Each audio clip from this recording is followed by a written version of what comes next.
Bonjour à tous à cette nouvelle émission du Paddock, toujours avec mon co-animateur Georges Hamel. Bonjour Georges. Bonjour Christian, bonjour à tous. Aujourd'hui, on va vous parler d'un débat. On va faire un débat un peu sur... À deux. À deux, oui. C'est une question qu'on se pose depuis longtemps, toi et moi.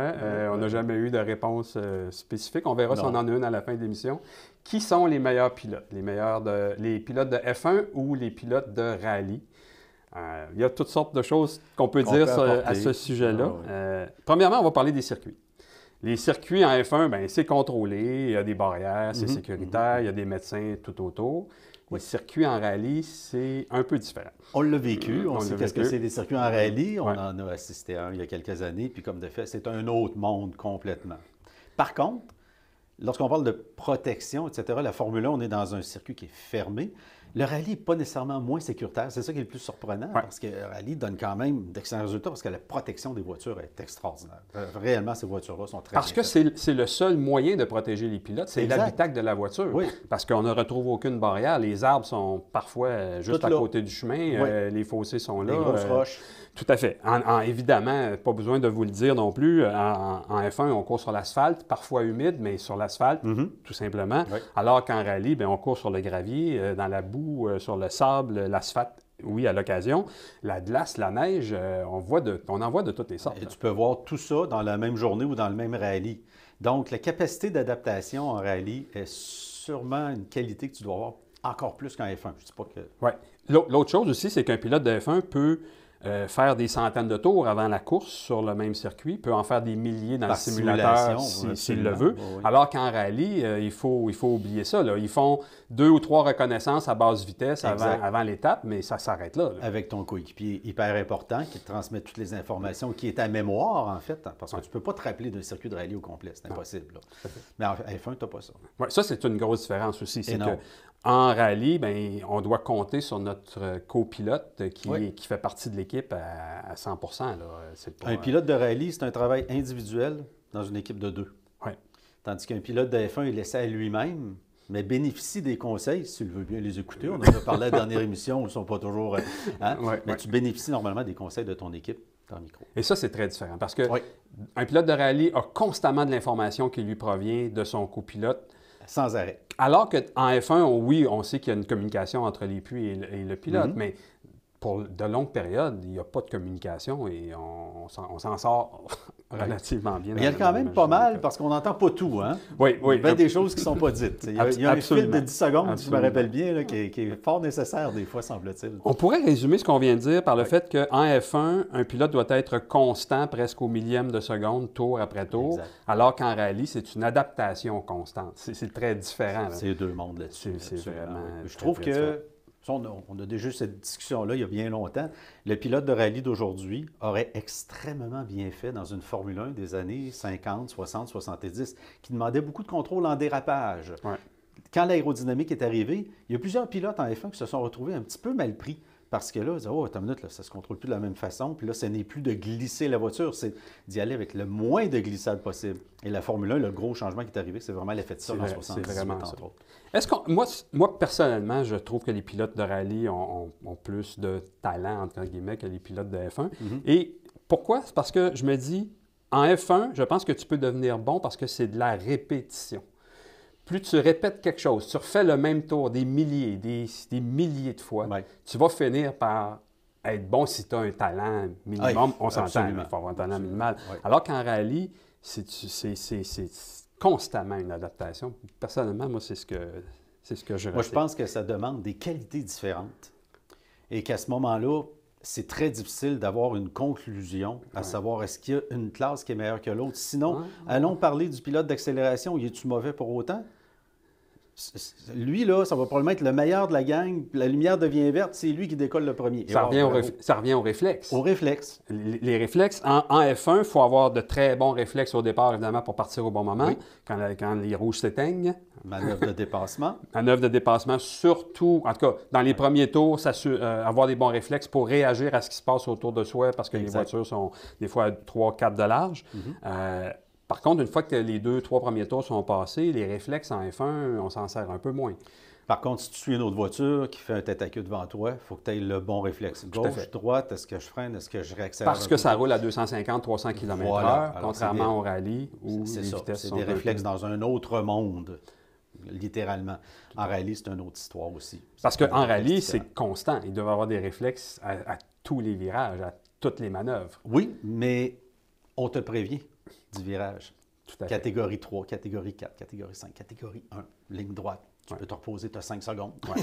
Ce que tu ne sais pas, par contre, c'est que si le pilote qui a passé avant 2 minutes ou 1 minute et demie avant toi, est-ce que le fait qu'il est sorti de l'asphalte pendant 2 secondes a changé la configuration en envoyant un peu de gravier? Et c'est là que les réflexes viennent, viennent jouer. Je pense que ça demande des qualités différentes qui, à quelque part, se rejoignent parce que les deux, c'est de la course automobile aussi. Est-ce qu'il faut avoir plus d'expérience pour être un bon pilote de rallye? C'est-à-dire, est-ce que ça prend plus de temps de devenir un bon pilote de rallye que de devenir un bon pilote de F1? Je pense que c'est une question un peu, en rallye, en F1, on a un peu la même maladie depuis longtemps, c'est une question d'argent. Si tu as les sous, tu vas pouvoir rouler beaucoup en rallye dans les formules inférieures et grimper tranquillement en Formule 1 aussi. Mais moi, je pense que ton talent va t'amener plus loin en rallye parce que c'est un petit peu moins cher quand même. Là. On ne parle pas des mêmes budgets. Oui, tout à fait. J'aime ça. J'aime ce que tu dis. Les pilotes de F1 n'ont pas besoin d'être des mécaniciens. Parce qu'il y a quelqu'un d'autre qui s'occupe de la voiture pour... Beaucoup de monde. Beaucoup de monde. Alors que les pilotes de rallye doivent connaître tous les secrets de la voiture parce que c'est eux qui doivent la réparer entre 2 étapes ou pendant une étape s'ils ont un problème. Ils sont susceptibles d'avoir des réparations à faire et il y a un petit coffre d'outils dans la voiture. C'est ça, dans la voiture. C'est surtout le marteau qui sert avec la masse pour enlever les morceaux de plastique ou de tôle qui bloquent les roues. Tout à fait. Dès que ça peut à peu près rouler, on y va. En Formule 1, ça n'existe plus. Dans les années 50, ça existait. Tout à fait. Mais c'est quand même un petit talent de plus. Appelons ça un talent, une connaissance de plus que les pilotes de rallye doivent avoir. Les impacts sur le corps. On sait qu'en F1, les forces G, c'est immense. Ça peut aller à 5 jusqu'à 6 forces G dans les grands virages. En rallye, évidemment, on va un peu moins vite, on tourne un peu moins vite. Il y a moins de forces G, mais le corps travaille quand même. Le corps travaille. Écoute, on voit les voitures travailler énormément. Dites-vous bien que le pilote à l'intérieur travaille au moins tout autant. En Formule 1, c'est l'absence de suspension. Bon, on l'a vu au Texas en fin de semaine. Une route très bosselée, le circuit très bosselé. Les voitures, les pilotes à l'intérieur, il n'y en a pas de suspension. Oublie le projet. Là. Donc, tu voyais le boum, boum, boum. Tu voyais la tête bouger aussi. Très dur pour le cou, étant donné les forgés. Très dur pour le dos. Et puis, si tu n'as pas les bras bien entraînés, à un moment donné. Puis c'est pas une musculation là, des gros bras, c'est une musculation fine que ça prend. Mais ils l'ont. Puis regarde le profil d'un pilote de F1 actuellement. Avant, on avait des Alan Jones, il y a 30-40 ans. Un petit peu grassouillet, pas de problème. Nelson Piquet qui arrivait un petit peu magané de sa dernière semaine. Ça, maintenant, il y a Kimi Raikkonen, mais il s'est gardé quand même en forme. Puis les gars sont slim, sont minces, puis ils font très bien. Alors qu'en rallye, on voit parfois des formats un peu différents. Il y a encore un petit peu de variables des fois. Surtout pour les copilotes. Oui, bien eux autres sont moins sollicités. D'abord qu'il y a des bons réflexes puis qu'ils sont capables de... Parce que ça te prend des qualités incroyables. Dire, regarde, on est rendu là, il ne faut pas que tu te perdes avec ta Et pour avoir des bons réflexes, ça prend une bonne forme physique à la base. On s'entend là-dessus. Tout à fait. En F1, on parle de l'accélération, du freinage. En rallye, il y a 3 pédales, il y a un embrayage, il y a un changement de vitesse, il y a un frein à main qu'il faut très utile. Qu'il faut utiliser de façon fréquente. Donc, l'ensemble du corps est appelé à travailler en rallye, alors que les jambes en F1 travaillent un peu moins, bien que tu m'as déjà raconté une anecdote. À propos d'Ansaralh Frentzen, ça. Ça brassait tellement dans la voiture. Puis la Jordan, à l'époque, était une des très rares voitures qui n'avait rien où le pilote pouvait s'accoter du côté droit. Alors, son pied bougeait un petit peu. Ils l'ont remarqué avec la télémétrie. C'était relativement nouveau, la fin des années 90. Ils disaient, comment ça se fait qu'il n'avance pas en ligne droite, il perd du kilométrage. Puis s'en était aperçu, entre autres, au Canada, parce que son coéquipier, lui, il n'en perdait pas. Et ils se sont aperçus que c'était son pied qui bougeait. Qui vibrait. Et puis, tu sais, c'est des choses comme ça. Ça n'existe plus aujourd'hui. En termes d'endurance, un rallye, c'est plusieurs étapes par jour sur 3 jours.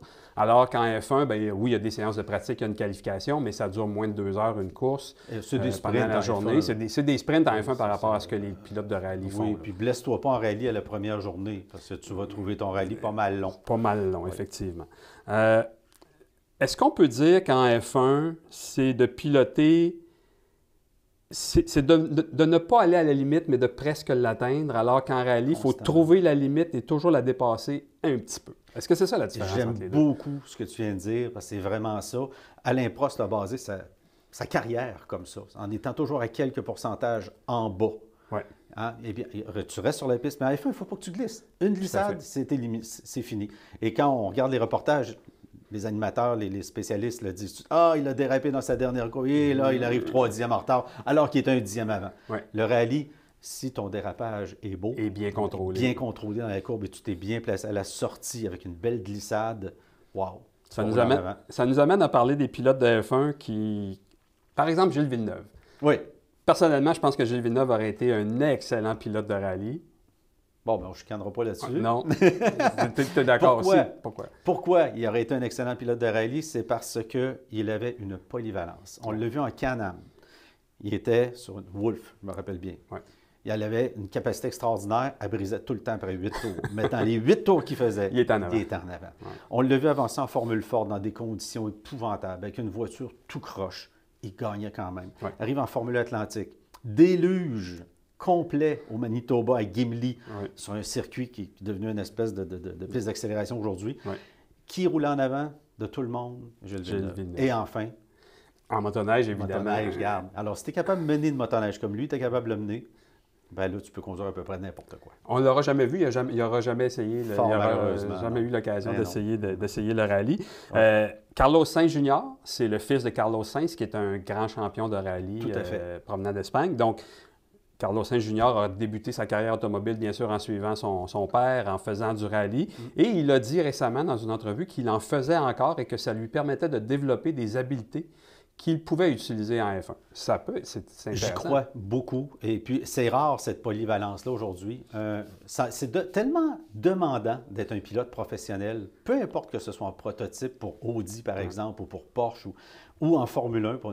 Puis en plus, il y a des contrats là, en F1. Amuse-toi pas à faire bien d'autres choses. Là. Même le ski, je pense, est interdit maintenant pour certains pilotes de F1. Kimi Raikkonen s'est essayé en championnat mondial de rallye, donc en WRC, en 2010 puis en 2011. Exact. Avec des résultats mitigés. Exact. Pourquoi? Bien, probablement parce que c'est Raikkonen, puis le travail acharné, c'est pas son... Non, c'est pas sa spécialité. Même en F1, une chance qu'il y ait une grosse équipe autour de lui, parce que en rallye, ça prend quand même beaucoup de travail, beaucoup de recherche sur les circuits. Ça devait être quelque chose d'être son coéquipier. Oui, absolument. Son copilote, un petit écouteur, qu'est-ce qu'ils se disent, eux autres? Il y a Ayrton Senna, en 86, qui a fait une journée en rallye et en moins d'une journée, il a réussi à faire des temps très similaires aux pilotes, aux grands pilotes de l'époque. Absolument. C'était Senna, très polyvalent aussi. Peu importe ce qu'il a touché, lui aussi, que ce soit du karting à la Formule 1, il était supérieur. Là, même des gens embarqués sur un proto que tout le monde faisait un temps de 1,15 à Rio de Janeiro, lui est descendu à 1,11 après 4 tours. C'était Senna. Un grand pilote. Je veux finir en parlant de Robert Kubica, qui, après son effroyable accident en rallye en 2011, il a pratiquement perdu son bras droit, qui a été reconstruit. Main droite qui a été refaite au complet. Qui a été reconstruite de toutes pièces. Bien, en 2013, a gagné le championnat de WRC 2, donc la catégorie sous la catégorie du championnat mondial de rallye. Quand même, belle performance. Belle performance. Ça veut dire que Kubica était capable de autant piloter une F1 que de piloter une voiture de rallye. Ça m'amène à te parler aussi peut-être des pilotes autres qui se sont essayés en F1, parce que ça, c'est le côté inverse qui est intéressant. Sébastien Loeb, entre autres, qui a eu quand même des bonnes séances d'essai avec Renault, qui a adoré son expérience à F1. Je t'interromps 2 secondes. Sébastien Loeb, pour ceux qui ne connaîtraient pas, 9 fois champion du monde de rallye, 9 championnats consécutifs. Et c'est une légende du rallye. Sébastien Loeb, c'est un Français. Malheureusement, ici, le rallye n'étant pas aussi populaire que Renault, c'est bien que tu l'aies précisé. C'est le Michael Schumacher, c'est le Lewis Hamilton du rallye. Du rallye, absolument. Et là, s'essaye avec Renault, fait des très bons temps, et là, on ne veut pas lui donner sa super licence. Alors, bougonnage, chicane, etc. Donc, ça s'est arrêté là. Et un autre que c'est très intéressant de regarder qu'est-ce qui s'est passé, c'est M. Rossi, Valentino Rossi. Champion de moto. Il s'essaye chez Ferrari. Et après plusieurs pratiques, parce qu'on lui a donné la chance d'essayer comme il faut, ce que pas tout le monde qui a eu, est à 7 dixièmes des temps de Schumacher. Alors, s'assoit avec l'establishment de Ferrari, lui, tout content. Il se dit, ils vont me faire offrir un pas chez Ferrari. On dit, ouais, t'es bien. Pilote italien, voiture italienne, ça va faire un beau match. Mais avant, il faudrait qu'on va t'envoyer chez Sauber, qui était à ce moment-là l'écurie école un peu de Ferrari. Deuxième zone un peu, milieu de terrain, etc. Donc, Valentino a dit, oui, là, vous me demandez de passer du top en moto, reconnu mondialement, à milieu de la F1 pour 1 an, 2 ans, sans avoir de garantie. Non, ça donne une idée de où la F1 se voit par rapport aux autres catégories. Oui, conclusion intéressante. Je veux qu'on termine en parlant pour les spectateurs. Nous, évidemment, on a vu plusieurs Grands Prix de F1. On a eu l'occasion de voir un rallye du championnat mondial. À Barcelone, c'est-à-dire autour de Barcelone, en Espagne, en 2000. Oui, c'était pas dans la ville qui était ça. En 2019. C'est très, très, très différent comme expérience pour les spectateurs. En F1, on achète son billet réservé, on va s'asseoir dans les estrades, puis on voit les voitures passer à toutes les 5 secondes, 2 secondes, 10 secondes. Oui, autour. Et puis, c'était à peu près à 50, 60, 80, 100 pieds de la voiture, parce que les règles de sécurité obligent. En rallye, bien, écoutez, on se lève très tôt, on voyage. Sinon, on n'a pas de place. On fait de grandes distances, on se stationne assez loin. À peu près. On marche plusieurs kilomètres, on finit par se trouver un endroit plus ou moins confortable. Pour voir après ça, pendant à peu près une demi-heure, une voiture passer aux 90 secondes. Ou à peu près. Surtout de la façon que tu es installé, tu la regardes quand elle passe, puis entre-temps, tu essaies de te replacer différemment parce que tu as une fesse sur une roche, une autre fesse sur un tas de terre, un pied de côté, puis là, tu as quelqu'un qui est à ta gauche qui mange son lunch que tu connais pas, et tu es dans une face de singe comme ça, puis c'est celui qui tombe d'en haut, il en ramasse 30 en descendant. Tout à fait. C'est incroyable. Et de la façon dont on décrit ça, ça donne pas le goût d'y aller. Je vous le concède. Par contre, nous, on est prêts à refaire l'expérience. Allez-y. Parce qu'il y a une ambiance sur les sites. Parce que dans les 2 ou 3 heures d'attente avant que ça commence, tout le monde est installé. Il faut qu'il se passe quelque chose. Puis ce sont les gens qui sont là qui créent l'ambiance. Exactement. Dans un rallye. Toutes sortes de nationalités. C'est européen, donc tous les pays sont très limitrophes. Alors, il y a toutes sortes de monde qui jase et puis c'est vraiment intéressant. Vous avez la chance de le vivre. Allez-y, ça vaut vraiment la peine. Et moi, ce que j'ai trouvé très, très spécial, c'est que quand on voyage nous-mêmes entre 2 étapes, quand on fait la route entre 2 étapes, bien, les voitures de rallye qui viennent de compétitionner font la même route que nous. Ça fait partie de la compétition. Ils vont au même hôtel que toi. Ils te dépassent. Sur la route, c'est vraiment... Ils peuvent arrêter même à une station-service. On en a vu une voiture de rallye arrêtée dans une station-service pour faire le plein. C'est vraiment intéressant. On vous le recommande. C'est un autre monde. D'essayer ça au moins une fois dans votre vie si vous ne l'avez jamais vu. En conclusion... La grande question. La grande question, est-ce que sont les pilotes de F1 ou les pilotes de rallye qui sont les meilleurs? Est-ce que c'est les pilotes de moto? Est-ce que c'est les pilotes d'accélération? Les gars de NASCAR? IndyCar? C'est qui les meilleurs? Moi, je te dirais que ça demande chacun des qualités très différentes, à un point tel que je suis très bon au tennis, tu es très bon au badminton. Viens pas me dire que tu es meilleur que moi au tennis. C'est 2 raquettes différentes, c'est 2 sports différents, mais c'est avec la même raquette. Alors, on ne peut même pas comparer les F1 de 1950 à aujourd'hui. On peut encore moins comparer les grandes qualités des pilotes de rallye, mais ça n'enlève rien à personne. Oui, tout à fait. Écoute, je pense qu'on n'a pas besoin de rien ajouter à cette conclusion-là. Merci beaucoup d'avoir été avec nous. On se retrouve la semaine prochaine. On va vous parler, entre autres, du Grand Prix des États-Unis et du Grand Prix du Mexique. Merci.